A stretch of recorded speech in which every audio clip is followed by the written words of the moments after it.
And Tim, where you at? I've got the allergies starting to kick up too, so I can relate to that. Well, hopefully I can stay around the mic. I tend to move, so hopefully when I do, I pick it up. And we've had some audio issues, so hopefully that goes well too. It's always a challenge. But there's 3 things I want y'all to know about me off the bat. One is coming to Pittsburgh is on my bucket list, believe it or not. My expectation was a smoggy city with a lot of smut, water dripping, a lot of steel buildings, some angry drunk dudes, that kind of stuff. This is one of the most beautiful places I've been. I mean, it's pretty impressive to see that. And Jerry gave me this, the terrible time. So it's an honor to be here and experience Pittsburgh.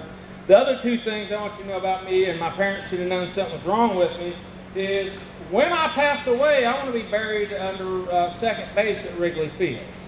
And then I want them to play Amazing Grace on the bagpipes at my funeral at Wrigley Field. Those were 2 childhood dreams I had. It was very awkward, but they should have known something was wrong with me at that point. So what I want y'all to do before I get started is this, and the Blue Ridge people that have done this before, don't give it away. I want y'all to take your hands and put them together. Notice what thumb is on top. Now I want you to take them apart and put the other thumb on top. How's that feel? That's awkward, uncomfortable. Do it with your arms. Cross your arms. Now do it the other way. It's not comfortable, is it? So I always do lectures, and I tell clients, this is what we're asking you to do. We're asking you to get really uncomfortable. We're asking you to do everything differently for a period of time to see how that feels. Now let me ask you this question, and act as if you can't see any writing on it, and this is not a trick. I'm going to ask you this question 3 times. What color is this piece of paper? What color is this piece of paper? What color is this piece of paper? What do cows drink? No, they drink water. They produce one. You see what happens to your brain? I can trick it to stay inside a box all day long, and I think that's part of the problem we face, not as just individuals, but as a nation. And I want to talk a little bit about that tonight. And I look at it as we all face storms in our lives, and I want to talk for a second about one of the storms that I faced at 12 years sober. So a belief system that I had at an early age was you don't get a divorce. You don't do that. And if you do get a divorce, God will take everything from you and you'll go to hell on top of that. So it's kind of like, you're married and you're not leaving no matter what. I'll fight to keep you, whatever. So I went through a divorce. My wife, ex-wife, she had some of her own issues. She was using all that kind of stuff, and it got so toxic that I had to make a decision. And it was one of the biggest storms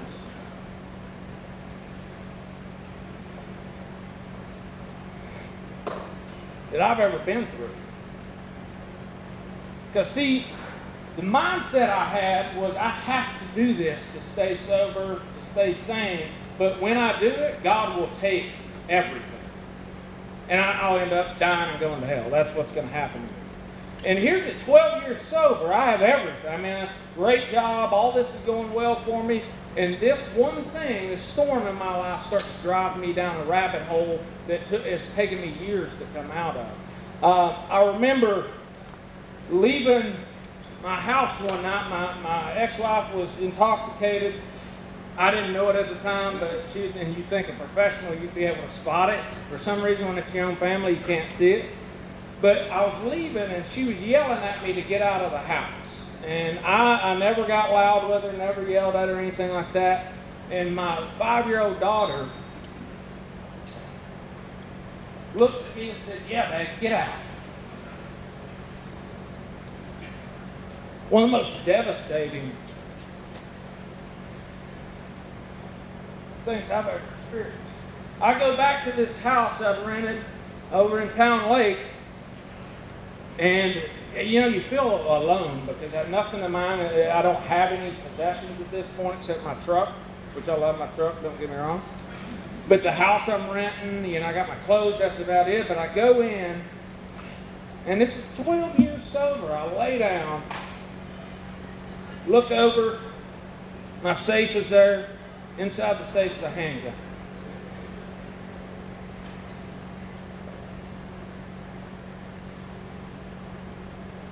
And for the first time in sobriety, it made sense. I had been attacked spiritually to a point that I believe I got two higher powers. One's good, one's bad. I believe the bad one came into my world and told me over and over in my own voice, you get a divorce, you lose everything, you die, you go to hell. And it made total sense for me to look at that gun and say, it'd be better off just ending this. I wouldn't have to experience what I'm going through. My kids would be okay, and that's the irrational mindset. They'd be okay without their dad. The crazy part about it is you never outgrow spiritual battles. You never outgrow spiritual warfare. All you got to do is learn to fight. And see, I had walked away from, I'd put more focus on my work and all that kind of stuff instead of that peer group that helped me get through those battles.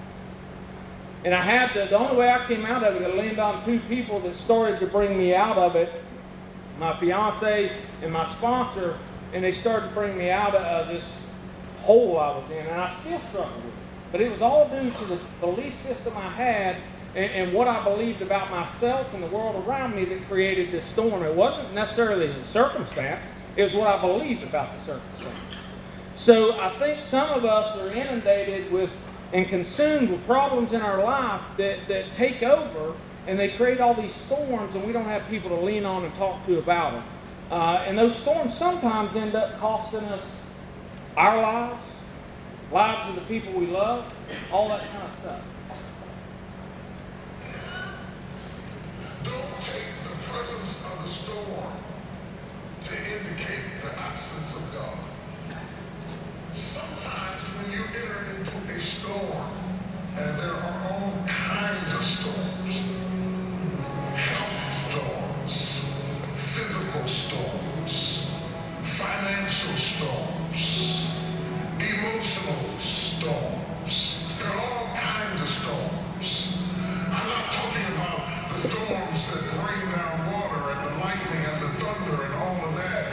I'm talking about storms that other people can't see. Undetectable storms.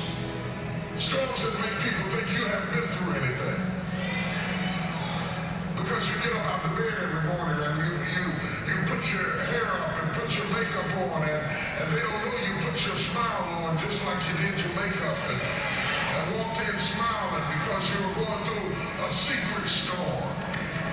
See, when you're going through a visible storm, somebody will hand you an umbrella or a raft or some help or some assistance because they are aware of your suffering.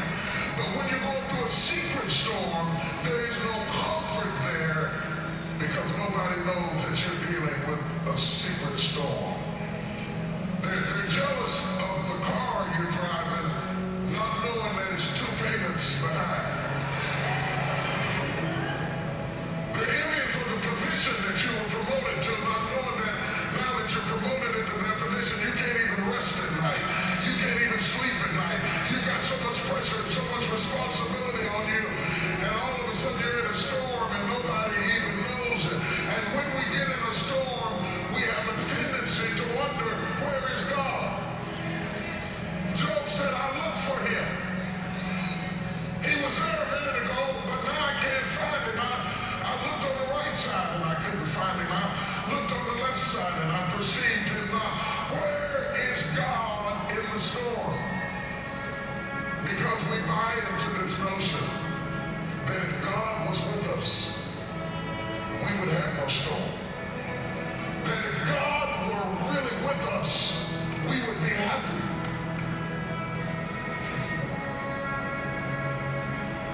That's why he told you to walk by faith and not by sight.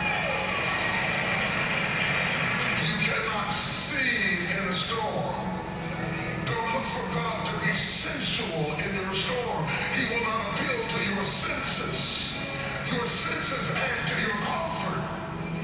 God will not make you comfortable in your storm. But just because you are in the presence of the storm does not negate the presence of God. Nor does it indicate the absence of God.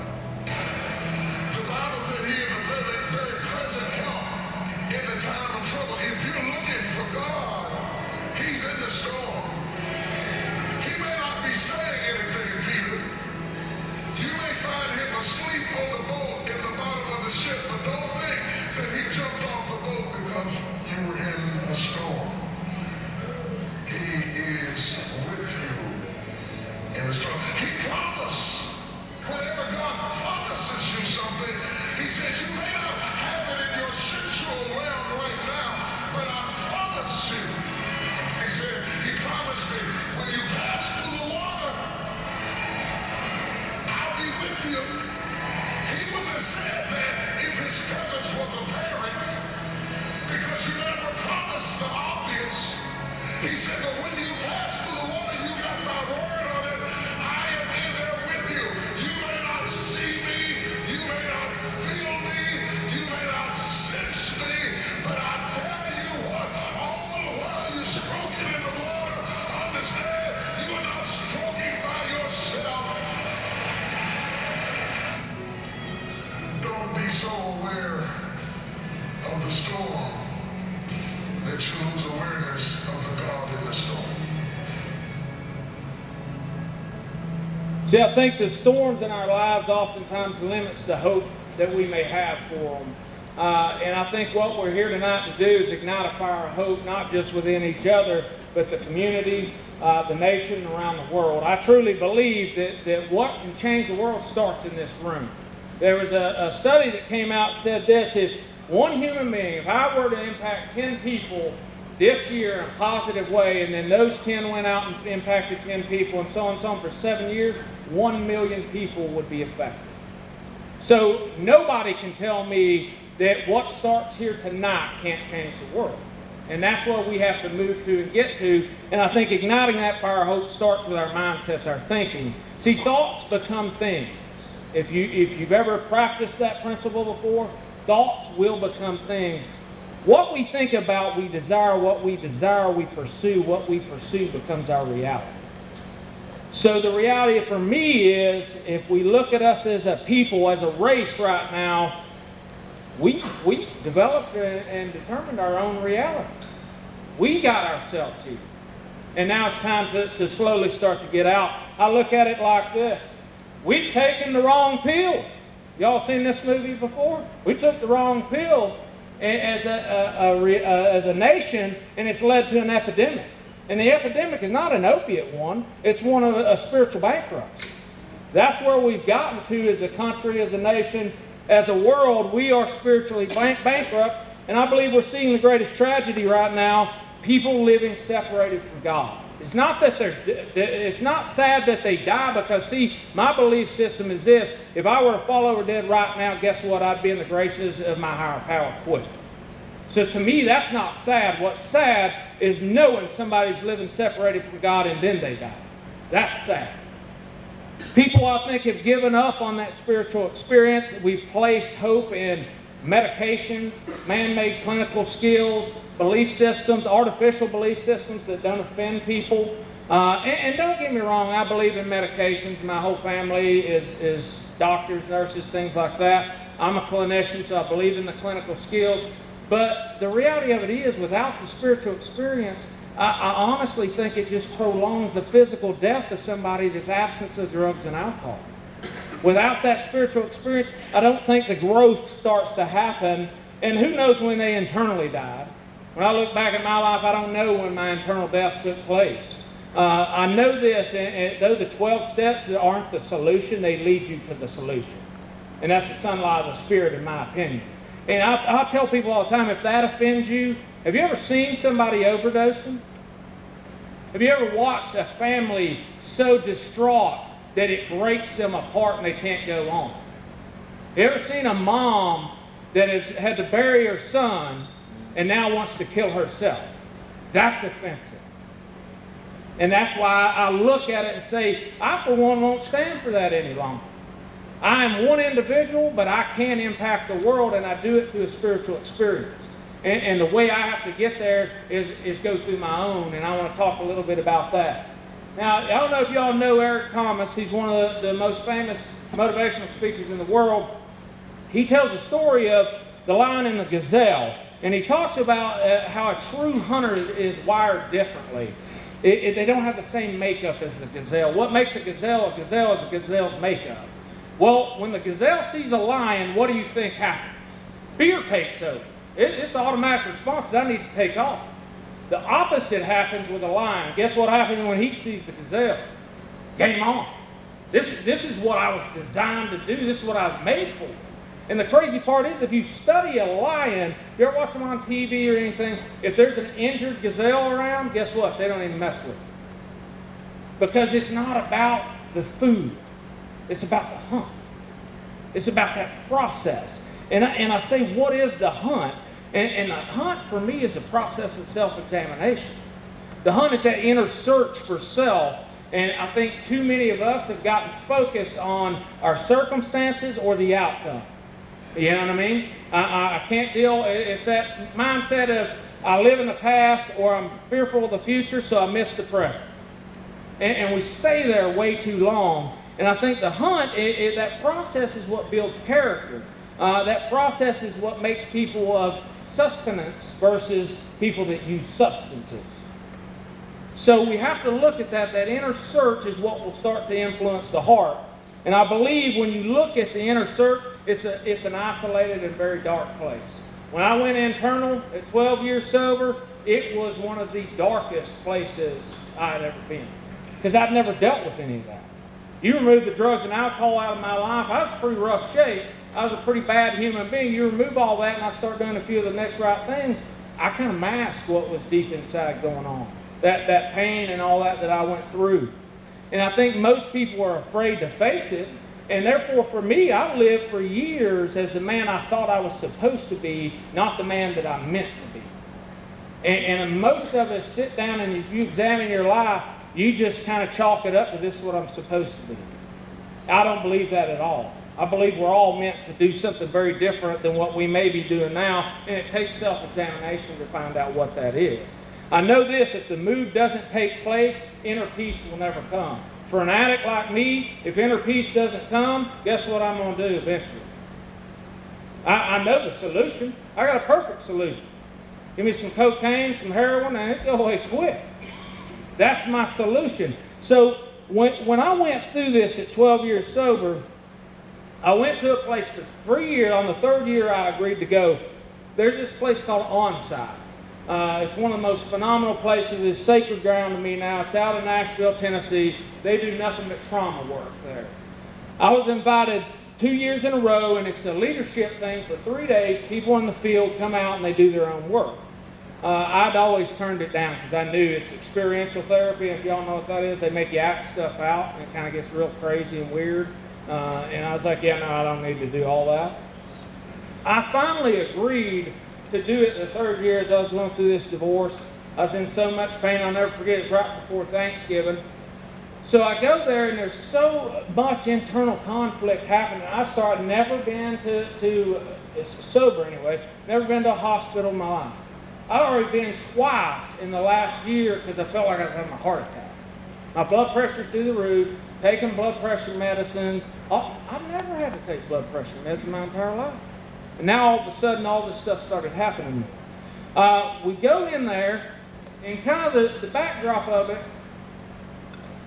if you can imagine, 14 professionals in the field of treatment.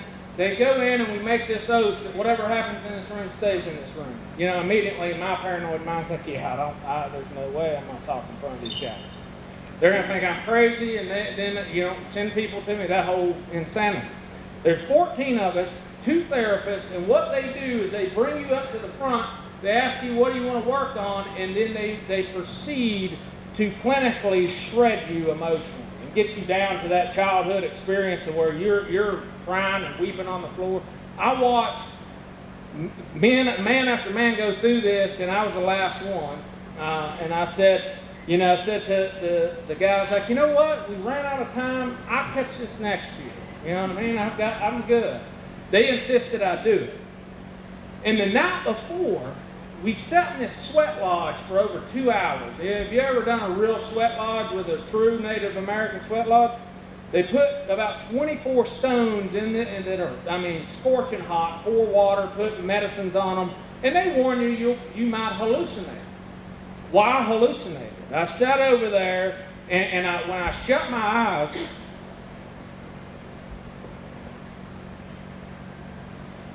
I saw a wolf. It would run around the teepee because it's pitch black. You can't see anything. But I saw it running. And then I opened my eyes, and it felt like it was right in front of me. And I didn't say anything. It freaked me out. After it's over, I asked the lady, I said, what does it, this is what I experienced. And she's a little Native American lady, and she said, the wolf stands for a deep desire to seek freedom.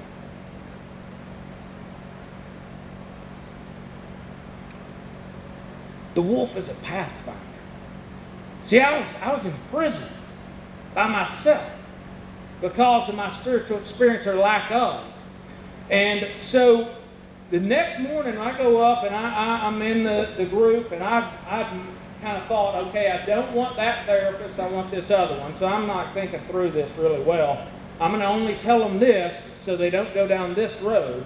So, lo and behold, they tell me to come on up. I don't get the therapist I want. I get the other guy, and his name happens to be Eli, which, for those of you who know what that means, is your God.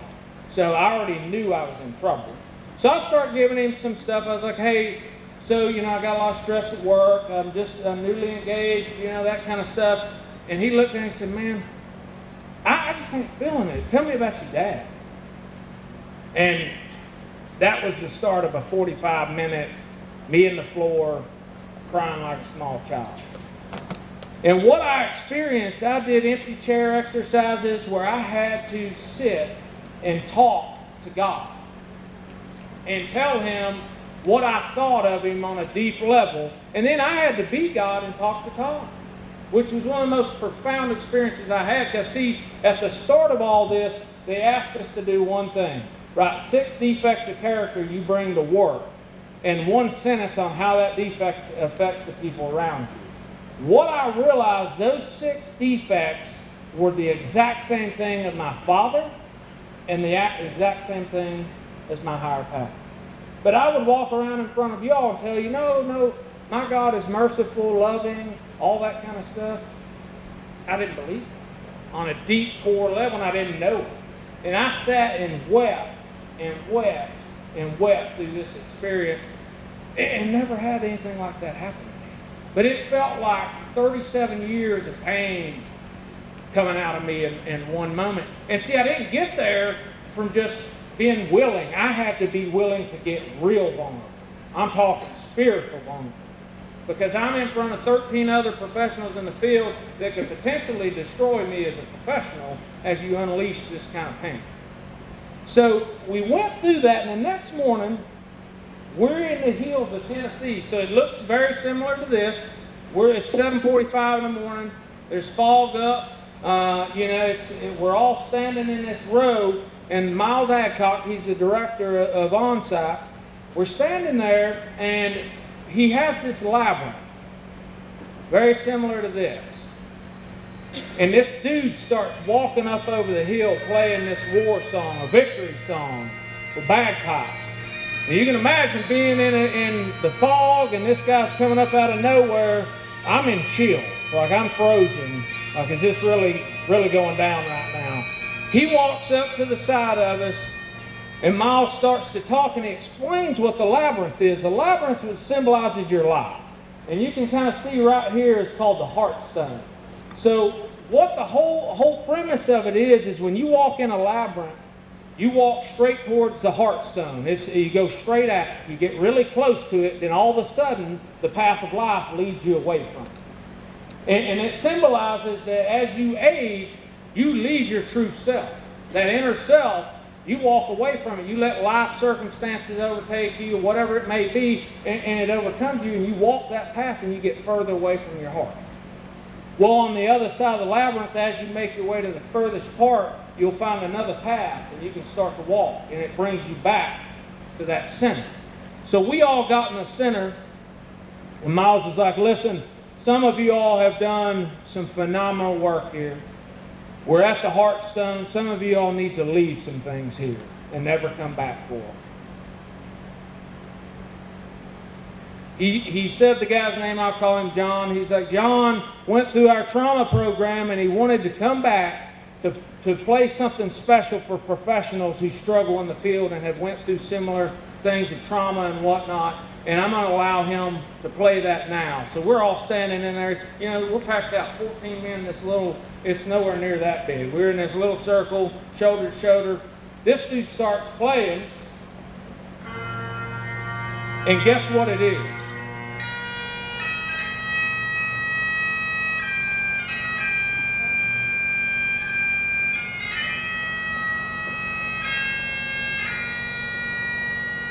I'm broken. And for the first time in my life, I hear God whisper, leave it all. Let it go.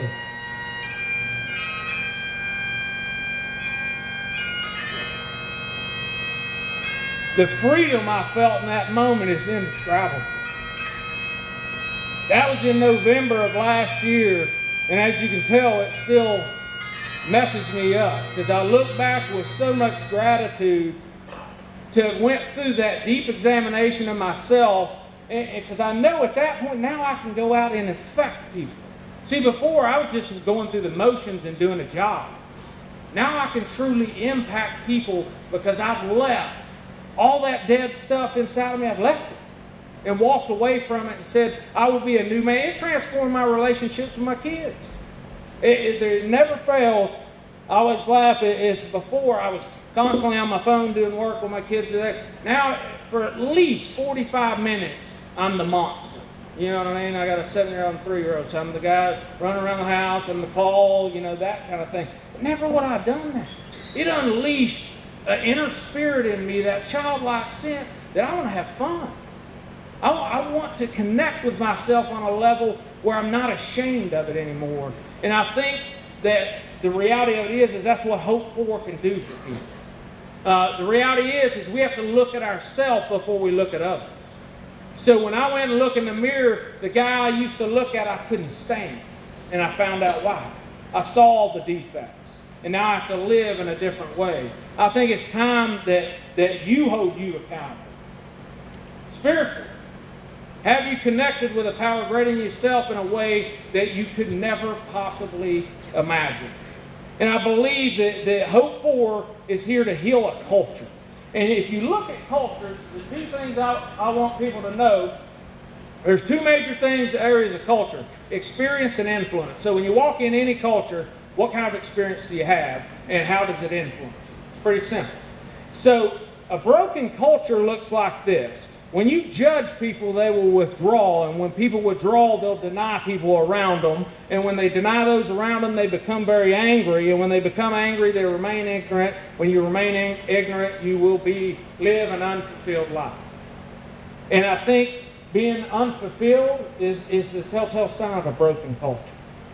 And we try to fill it with cell phones, medications, all the things I think that get us in the deepest of troubles. And we have to start to look at that stuff. I think broken cultures are made up of a bunch of broken people who either won't heal or don't know how to heal. And a healthy culture, I think what Sherry, Tim, and other people here are trying to do looks like this. So if you walk in and you feel accepted somewhere, you'll start to connect with other people, right? Once you start to connect, you'll feel like you belong. Once you belong, then you can be inspired to live in a different way. Once you get inspired, you want to become more competent. Then when you become more competent, you can be held to a higher standard. That's not what we currently do. We do it backwards. You come into treatment, I hand you a handbook of a bunch of rules that you're supposed to follow. I demand excellence off the bat. Follow these rules. There's not a drug addict in this room or an alcoholic in this room that's going to do that. You know what I'm saying? We don't do it that way. And so if you look at a culture, you've got to ask yourself, how does it function at your own home?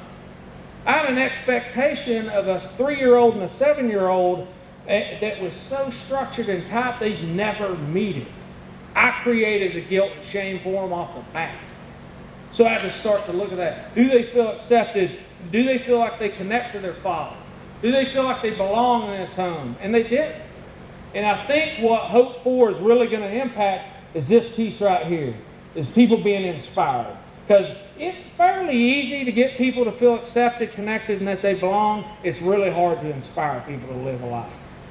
I go around and I ask my staff, I don't even care if you like working here. Tell me one thing if somebody said to you, you can do nothing else the rest of your life, what would you pick? What would you pick to do? Ask yourself that question. And whatever you pick, if you don't wake up tomorrow and chase it, you're doing yourself a disservice. If you don't pick it up and go after it with everything you got, you are slowly dying on the inside. And I found that out the hard way. I think this, to kind of wrap it up, it's better to be a lion for a day than a sheep your whole life. I was a sheep for most of my life. I believe I was a sheep until this past November. Now I am on a war path to make a difference. Not just where I work, but in my home. I know this, I can't make a true difference at my work unless I make it in my home first. That's where it has to start for me. I think we have to live every day in a way that ignites, inspires, and influences those around us. And it can't be considered anything short of a rescue mission. Y'all are seeing that every day, people dying and whatnot. The culture we create today will in fact echo in eternity, and we are going to go down in history whether we like it or not. The question is this: will we go down as a generation that was consumed and overwhelmed by an epidemic, or a generation that restored hope to the hopeless, freedom to the enslaved, and a connection to the disconnected? I think some of us in this room even are people that are suffering, and the worries of the day consume us. They're stronger. You got to get stronger than the weaknesses of your mind and louder than the noise of your past. And Sherry, Tim, the Blue Ridge alumni, your families, y'all helped me. When y'all stood up, it's powerful. I mean, I wish my staff could be here to see that. It's been an honor to be not just a part of this, but a part of some of y'all's experiences at Blue Ridge.